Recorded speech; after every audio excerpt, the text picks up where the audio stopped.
totally fine. I'll quickly click on the add to YouTube button as well so that it will go to YouTube as well. So yeah, All right. perfect, perfect. So hey everyone, welcome to Healthy Waves, the podcast that takes you on an immersive journey through transformative ideas, groundbreaking therapies, and the expert-led discussions designed to empower your health and the well-being. Each week, we bring together the sharpest minds, the boldest innovators, and the most passionate advocates for change to explore the topics that matter to all of you. So, whether it's the science of psychedelics, the healing power of cannabis, or quantum personal development, we are here to spark new thoughts, challenge perspectives, and inspire you to take action. So, let's ride the wave of healthy and the discovery all together. So, dear listeners, today we have the two amazing guests with us. I'll quickly love to introduce you with Victoria Redder. So, Victoria, dear listeners, Victoria is a possibility coach and the founder of U2 Sign. So, YU in numerics 2, Shine, SHINE. So, Victoria is a pioneer in quantum personal development, seamlessly blending metaphysical wisdom with the practical tools for the transformation. So, her groundbreaking techniques, internationally best-selling books, and innovative apps that empowered countless individuals to step into their true potential. So, with a mission rooted in love and alignment, she is here to guide us on a journey of discovery from quantum leaping to uh, healing the soul. So, get ready for a conversation that promises to shift your perspective and ignite your inner power. So, welcome to the show, Victoria. Thank you so much, Avik. Thank you for having me. Lovely, lovely. And dear listeners, on the other hand, we have Dr. Joseph Rosado. Uh, dear listeners, Dr. Joseph is a trailblazer and one of the world's foremost authorities on medical cannabis. Yes. So Dr. Rosado has spent decades advocating for plant-based medicine, educating patients, and shaping the conversation on cannabis as a legitimate therapeutic tool. So, from his groundbreaking work in Florida's medical cannabis movement to his global influence as a speaker, author, and practitioner, he embodies a mission to heal through the knowledge and the compassion. So, prepare to be inspired as we dive deep into the science, the controversies, and the possibilities of medical cannabis. So, welcome to the show, Dr. Joseph, as well. Thank you very much. It is my pleasure. Lovely, lovely. So I'm really happy and I'm ha- I'm really happy that both of you are here, and I can't wait to discuss. So first, I'll come to Dr. Joseph. So Dr. Joseph, like, I mean, you have been at the forefront of medical cannabis advocacy for decades. So. What first drew you to this field, and how has your journey evolved over the years? If you can share. Well, I am an atypical medical doctor in that I learned Mhm. about the endocannabinoid system in medical school. Less than 9% of medical schools in the Mm, world, not only the United States, but in the world, teach about the endocannabinoid system. So let's start from that preface in that what is the endocannabinoid system? yeah. Most people do not know or understand that we produce cannabis in our own bodies. We have a cannabinoid system that where we produce cannabis. The first endocannabinoid was Mm, discovered and named in 1992, mm, and it was named anandamide from the Sanskrit word ananda, which means bliss. mm, Therefore, it is the bliss endocannabinoid. It stimulates and causes a level of bliss. Beyond that, they've discovered an additional four more endocannabinoids. Now, as we age or mm, as we have or encounter dis-ease or lack of ease, mm, or we experience some type of pain or discomfort or stress, whether it be bad stress, like I just mentioned, or good stresses, Mhm. we produce endocannabinoids. And so as we age or as we have dis-ease, we produce less. And so we have to compensate that from the outside in. And that's where we use cannabis exogenously from the outside in. So, having learned this concept led me to the understanding that it was just another tool in my toolbox to be able to manage and treat patients with Mhm. an alternative to the conventional modes of treatment. Unfortunately, it wasn't until 2016 that we had laws and products available in the state of Mhm. Florida where I was able to utilize that tool to help my patients with cancer, Alzheimer's disease, Parkinson's disease, Oh. post-traumatic stress disorder, insomnia, anxiety, depression, multiple sclerosis, and a host of other conditions. Hmm. Wow. I mean, there's this. It's a very common thing, definitely. It's coming to my mind. Like many see cannabis as a groundbreaking, definitely. So while others um, remain skeptical. So, I mean, what do you say to those who are hesitant about its therapeutic potential? Look at the science. Hmm. It's that simple. Look at the science, and I've invited many people to come to my office because from 2016 to present, I'm right at the cusp of 9,000 office visits. So that Oh. tells you that I'm somewhat busy in my private practice. And that Mhm. being said, it's important for people to come in and hear and listen to these patients come in and say, Doctor, I'm no longer taking this pain medication or this anti-anxiety medication or this sleep Mhm. aid or this medication for my seizures or this medication to stabilize my mood Hmm. ever since I've been on the medical cannabis, which means that their quality of life has improved, which means that they no longer live or deal with the adverse or side effects of those medications. Because Mhm. in an acute phase, medicine is one of the better options to go with. However, in the chronic stage of things or the chronic phase, it's Mhm. important to consider other alternatives, not just stick with the run-of-the-mill Mhm. medications that can cause or predispose you to other ailments or other conditions. Oh, okay. Okay. Lovely. That's really great. Thanks for sharing this. And so I'll come to Victoria. So Victoria, like as a possibility coach and quantum personal development expert, your work is truly transformative, I would say. So uh, if you can explain like the concept of quantum leaping and how it applies to the personal healing. Well, I want to keep it in the context of this beautiful discussion, Mm-hmm. with Dr. Joseph talking about the Mm-hmm. two very powerful molecular structures, one responsible, for processing of joy and also appetite and pain as an endamide, and then the second one that I'm sure he'll mention again with being 2AG that is responsible for the immune system and beyond. Where we Mm-hmm. meet halfway is very powerful because our capacity to either produce or perceive, even from any plant, perceive the receive and process through the body will be either limited or expanded by our receptors, right? Mm-hmm. All there is, so look at the quantum leap in health as the study of receptor receptivity. And to my knowledge, there really isn't it starts with an endamind is given actually the word correctly from the state of bliss that was controlled on a deep, profound meditation of Mm-hmm. opening receptors, cellular receptors.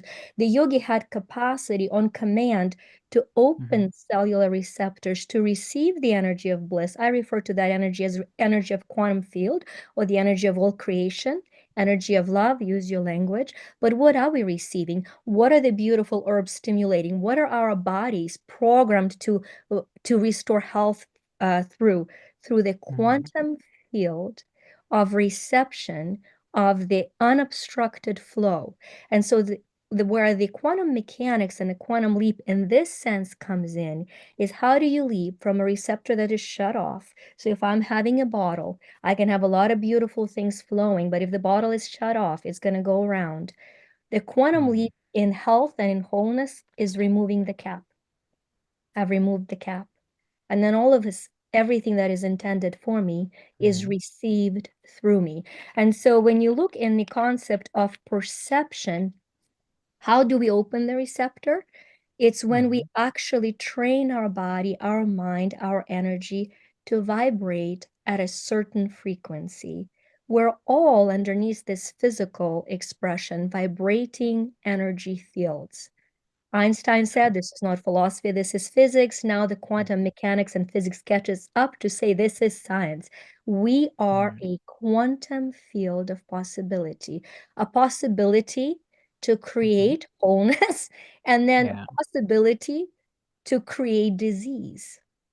And Mm, so the quantum leap is leaping from one possibility to a higher possibility by changing mindset and energy flow through quantum leaping from one program to the next. perfect. Yeah. And like so when people hear terms like quantum or metaphysics, it can feel abstract to them sometimes. So how do you make this principle accessible to those who are new on this journey? So somebody who is new, there is Mm-hmm. an $11 toy, not my company's, $11 toy accessible to everybody on Amazon. I tell Mm-hmm. them go on Amazon and for 11 or $12, put in energy stick and buy a toy. And what you'll get is literally this energy stick. And Mm-hmm. what it has two metal receptors. And when you hold it by one end, nothing happens. But the second you hold it by the other end, it starts producing light and sound Mm-hmm. because we are a battery of stored energy field. And when you hold both ends, the stick uses you as a battery. Kids love it, adults love it even more.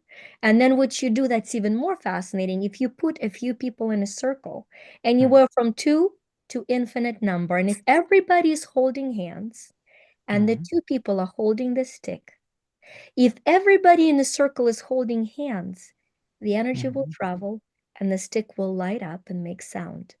But if anybody, anywhere in a circle, not the two people touching it, anywhere in a circle, let's go, the Mm-hmm. energy to the stick cuts off and it no longer makes sound or noise. So I start with a visual and a Mm-hmm. playful way for us to understand the power of the energy field that we are.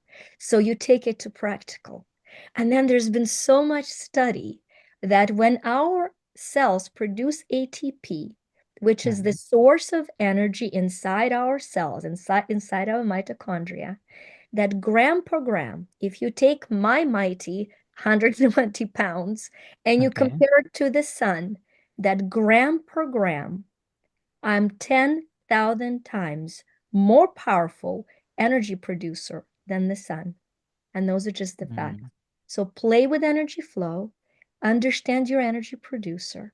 And once your conscious no longer fights you and calls this woo, but understands this Mm-hmm. is the fabric of all creation, then you can say, okay, so what is this in me that is lighting up the stick?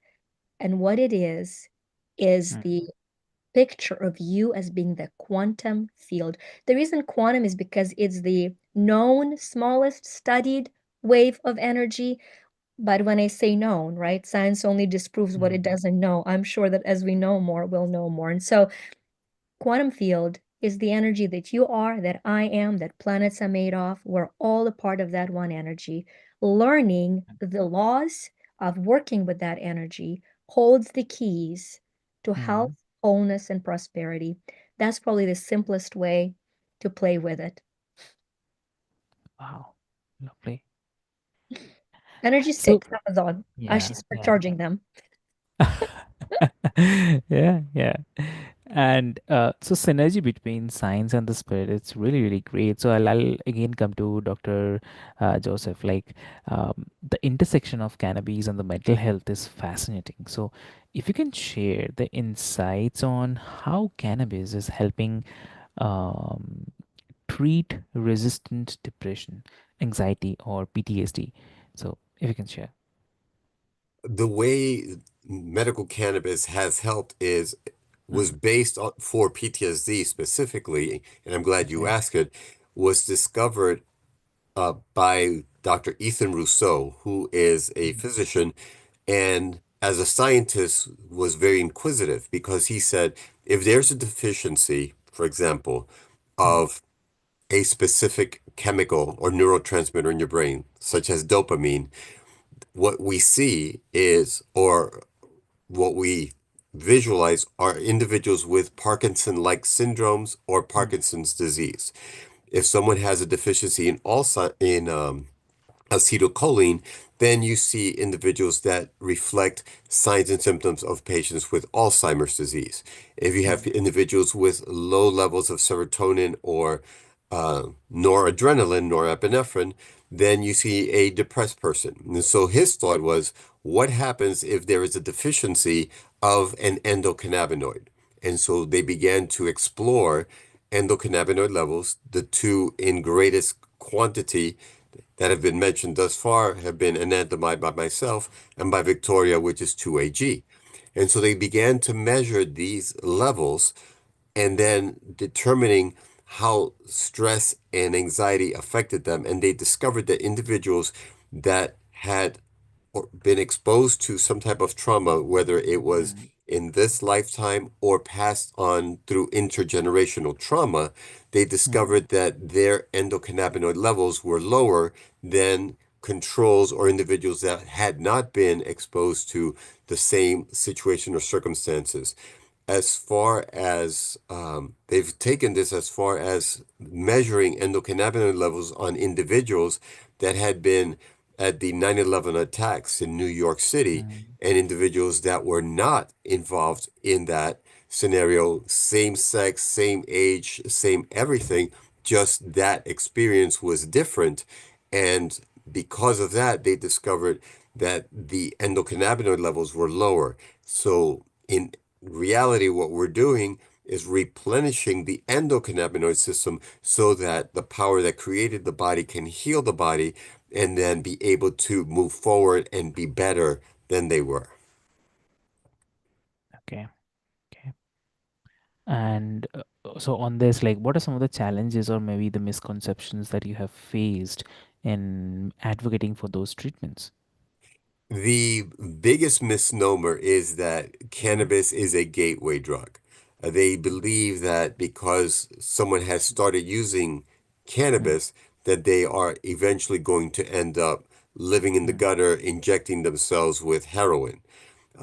Truth be told, that what people are really doing is self-medicating because of their deficiencies and the deficiencies that lie within their bodies mhm, of their own ability to produce their endocannabinoids. So that's the biggest misnomer is the perception and concept that it is a gateway drug and that it leads to greater, harsher, more illegal practices.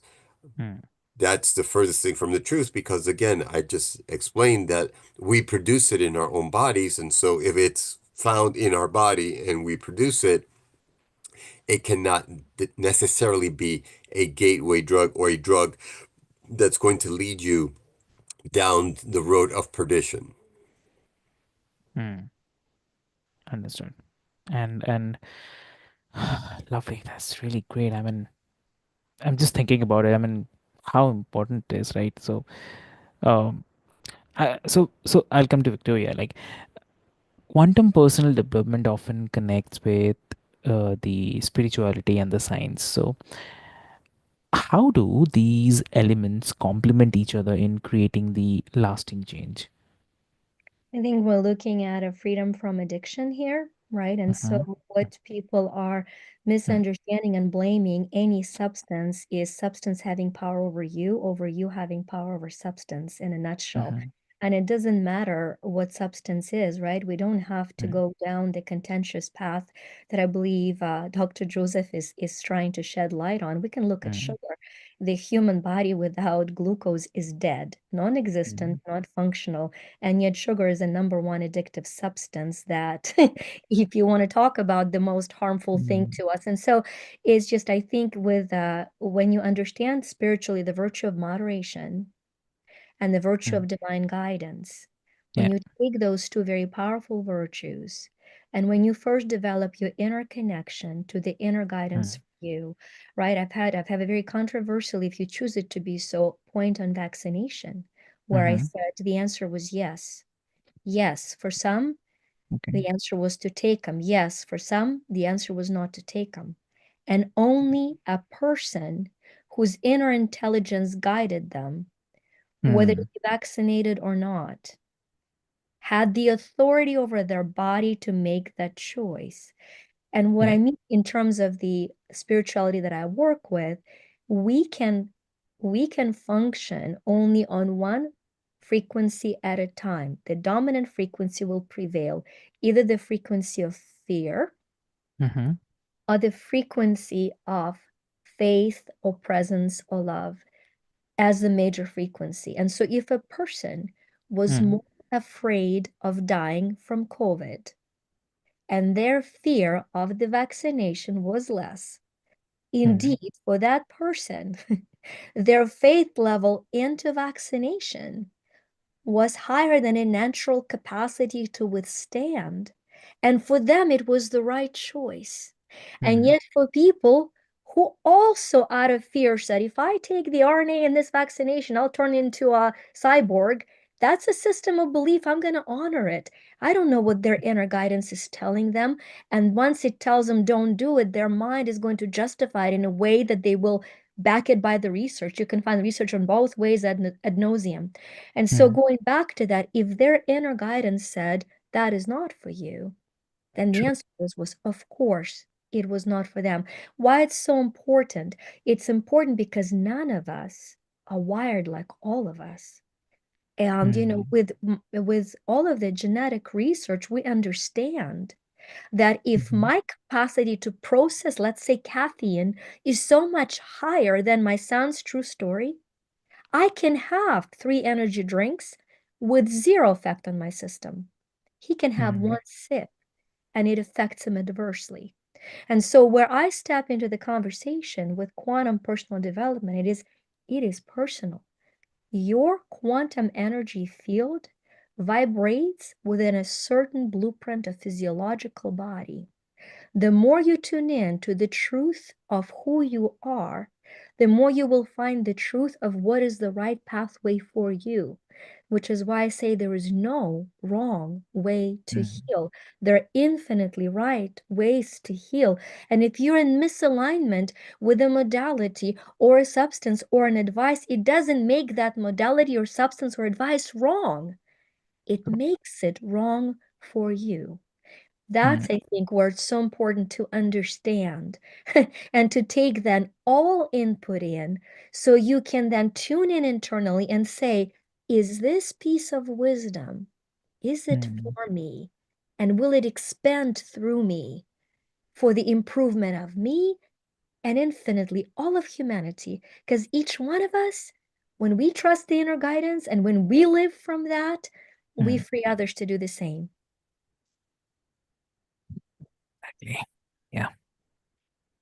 So, I mean, this is to both of you. I mean, uh, there's a growing interest in psychedelics like ketamine for treatment-resistant conditions. So, how do you see these therapies evolving alongside the cannabis Well, scope? I have been for the past 4 years combining Mm-hmm. the ketamine in conjunction with the cannabis.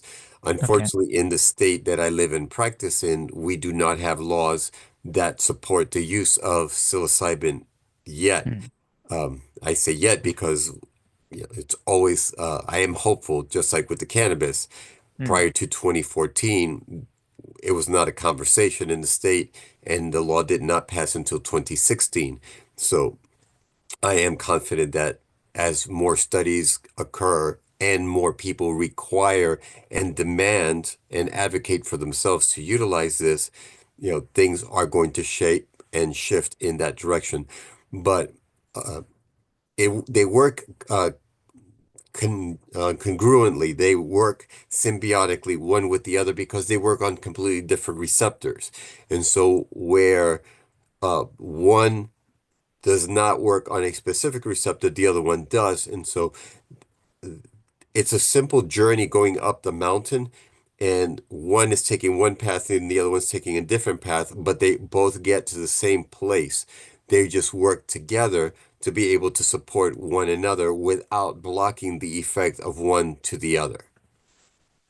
Mm, okay. Okay.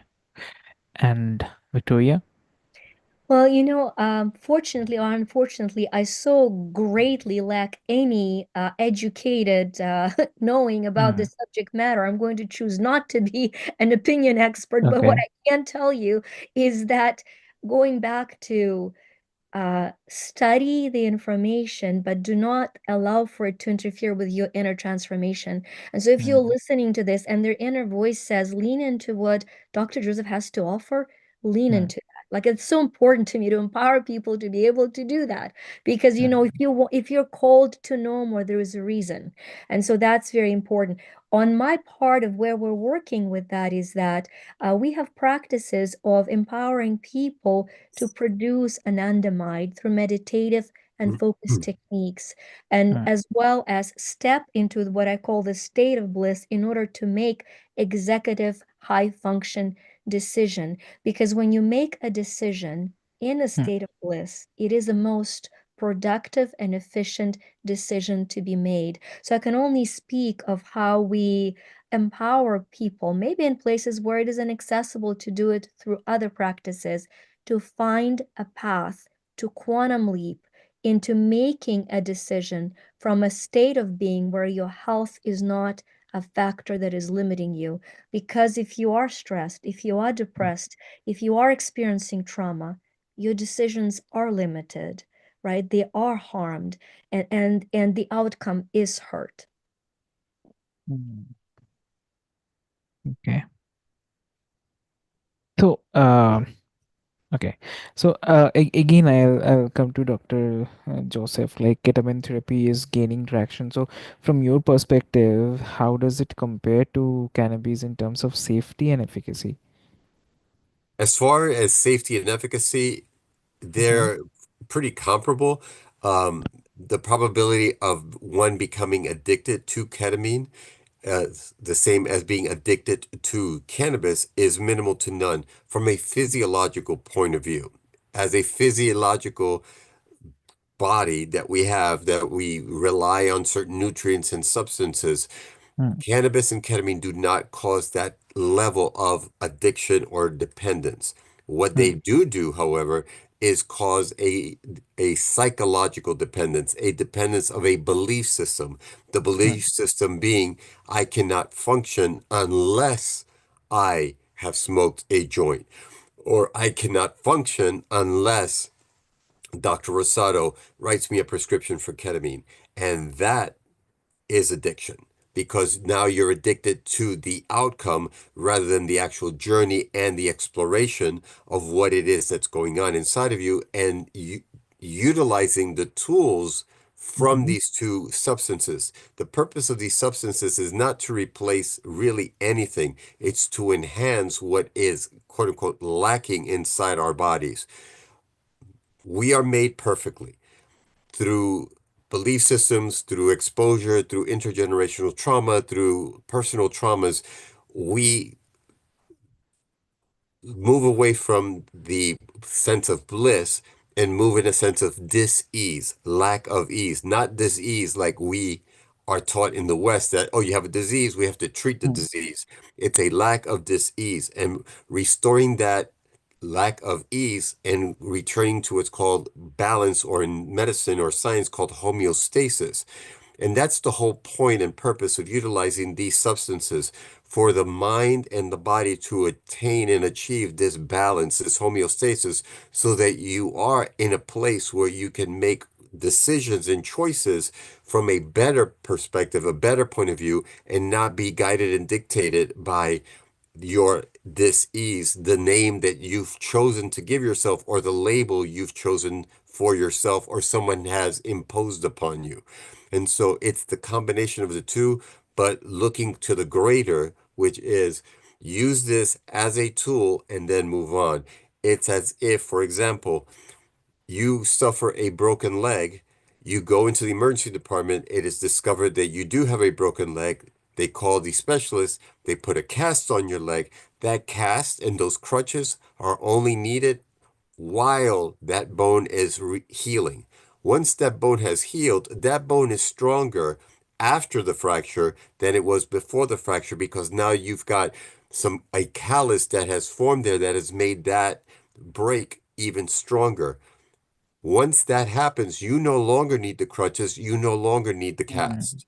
It was just a temporary a solution, but not a permanent solution. And that's where I like to take my patients to, where I Mm. educate them. This is to get you past this situation. Do you need to go back and revisit it on a one by one individual personal basis? Sure. But is it something that you must utilize every day to survive?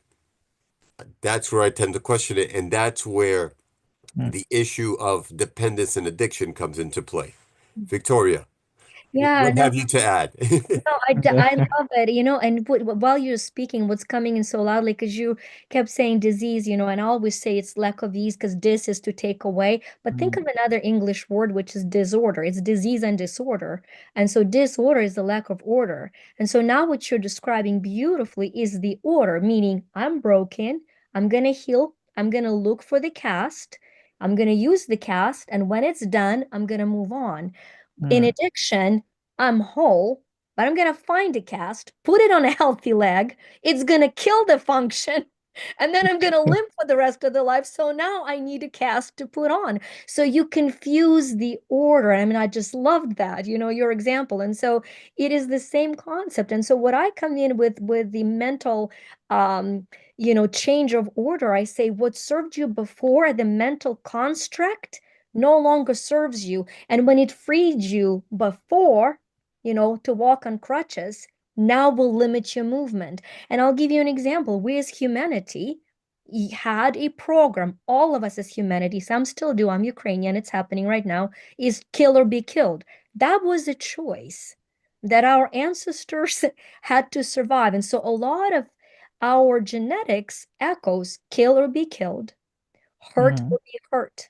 And so a person goes into relationships with a subconscious programming, hurt or be hurt.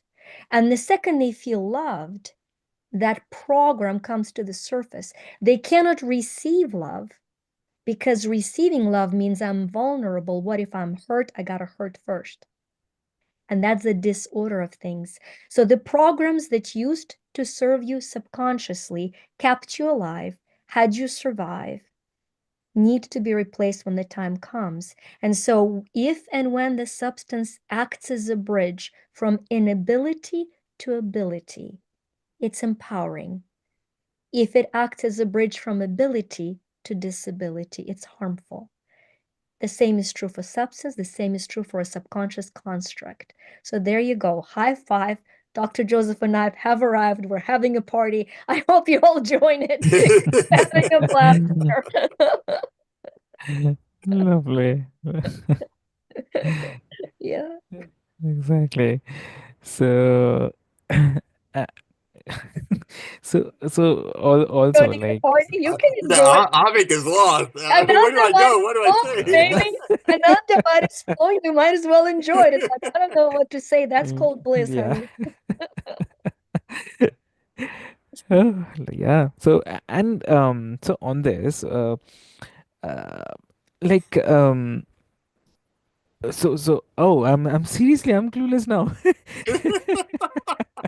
Round, round. Both feet on Yeah. the.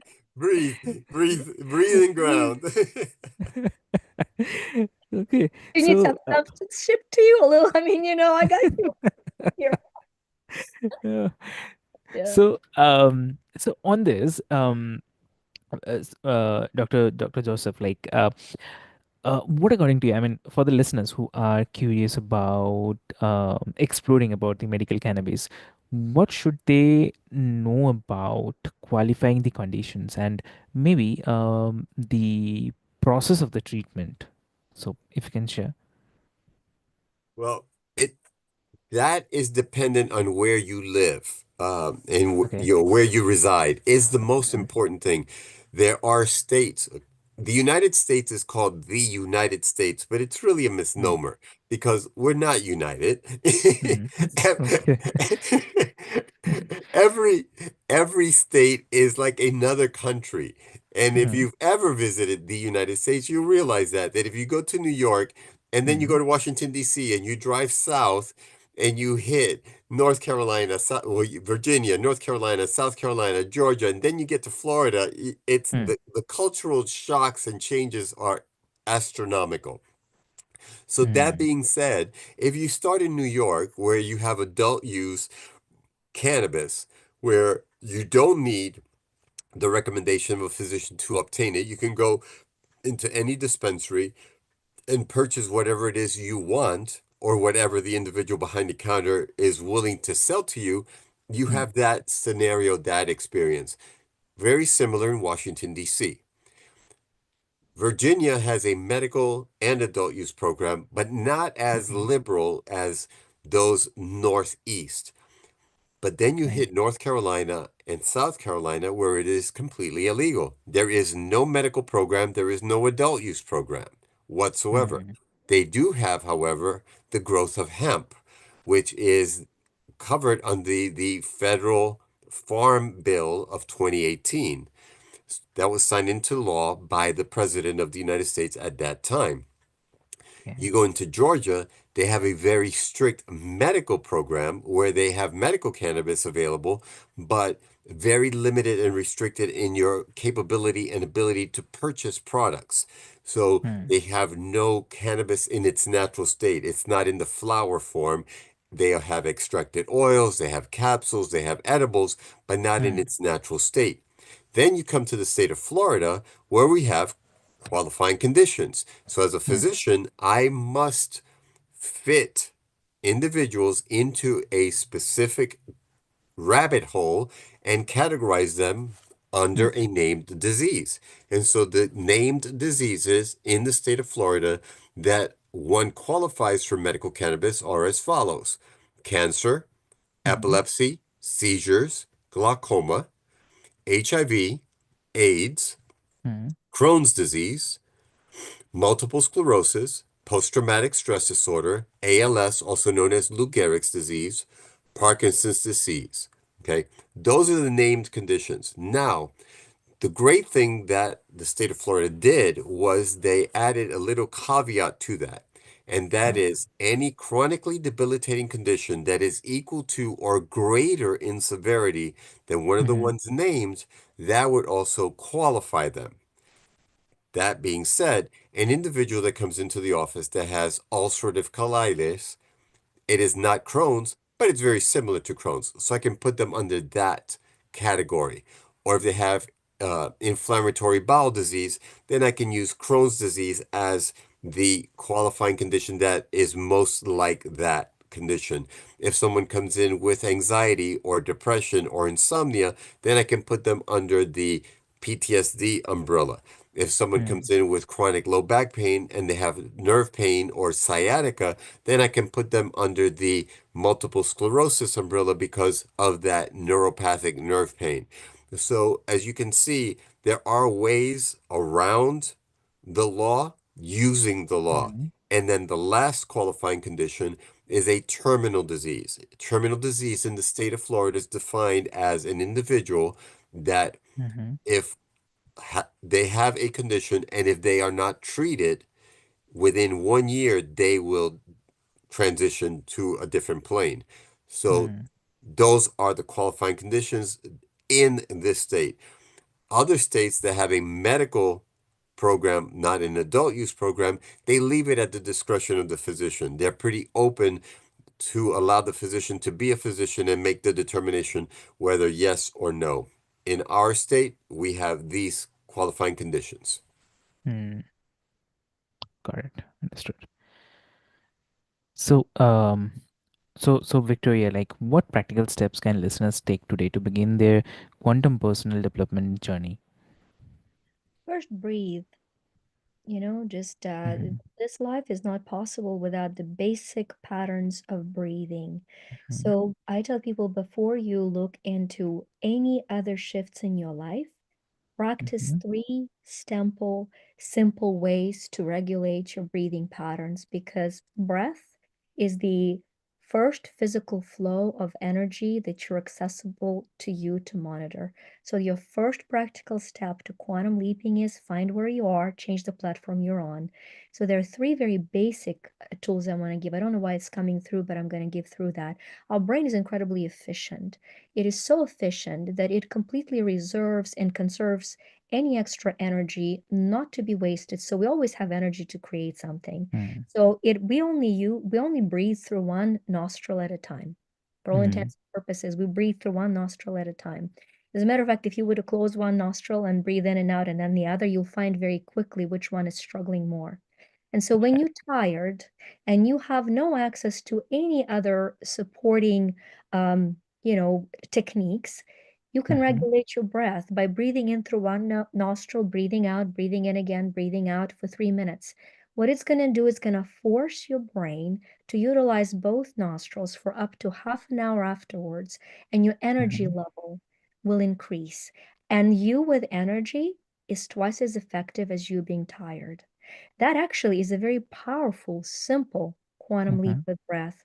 The second one that I want to since you're just coming in for me, so I'm going to go with that, is that Mm-hmm. understand that if you are at a state of panic attack, extreme Correct. overwhelm, or anxiety, those states of you that will drive you into addiction pattern forms and driving your subconscious programming to be stuck in a cycle of repeating it. Do what babies do. It is the most Mm-hmm. powerful panic release. You're going to breathe in very quickly, multiple times, and breathe out slowly. Mm-hmm. Simple, practical step. You're reclaiming your breath. And so, Yeah. before we're going to talk about mindset change, quantum leap into control over your breath. How you Mm-hmm. breathe reflects how you feel. That's why we say an angry person is huffing and puffing, right? And so forth. So reclaim your breath. When you're Mm-hmm. breathing smoothly, the energy will start flowing through you and you will start having choices accessible to you. If you're serious about changing the paradigms that are suffocating you for the ones that are freeing you, we offer as a second step an absolutely free set of 50 freeing paradigms. You go to mygiftoffer.com. You're going to have 50 subconscious self sabotaging programs, and there are 50 freeing alternatives that we've helped thousands of people with a free 12-minute technique to take you through. And you can literally experience quantum leap after quantum leap after quantum leap as your second step. And then as a third step, restore that inner guidance and ask what's best for you. Is it to learn more about one of our offers? Is it to learn more about what else is available? Is it to learn more to look into the substance support with Dr. Joseph? Find the inner knowing accessible only to you, and then reclaim it fully and follow it fully. Perfect. Yeah.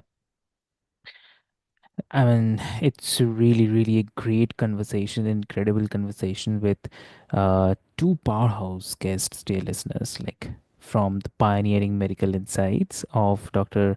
Joseph to the transformative wisdom of Victoria Redder. So, today's episode has truly been a masterclass in possibility, healing, and empowerment. But the journey doesn't end here. We encourage all of you to reflect on what resonated most and explore how these therapies and techniques could enrich your life or the lives of those around you. So, Always remember that every step that you take towards health and well being creates the ripple effect or ripples that can turn into the waves of a positive change. With this, so stay curious, stay courageous, and ride the healthy waves into a brighter future. And do not forget to subscribe, share this episode, and join us next time as we continue to explore the cutting edge of health and the transformation. So until then, take care and keep shining. So, thank you so much.